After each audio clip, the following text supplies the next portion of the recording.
Ses ver Adana, zirveden selam. Durmak yok omi, patlamaya devam. Yok bundan sonra size sigara. Uçuyor yıldızlara müptezel bayan. Ses ver Adana, zirveden selam. Durmak yok omi, patlamaya devam. Yok bundan sonra size sigara filan.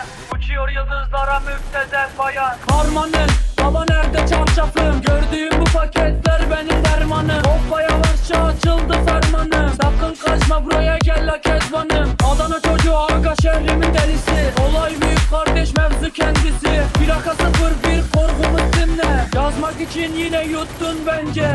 Hey torbacı bana versene borç. Olmaz lan valla mallar beşe satıyoruz. Bu yüzden babamın cüzdanını çalıyoruz. Akşam olunca dayak yemeye başlıyoruz. Sesler Adana, zirveden selam. Durmak yok omi, patlamaya devam. Bundan sonra size silah filan.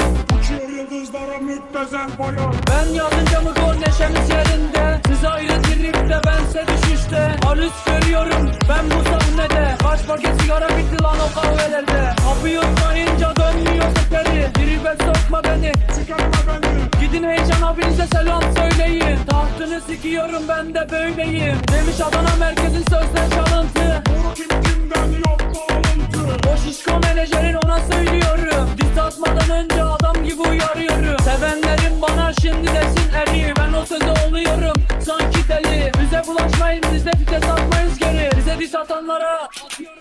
Bize rakı yok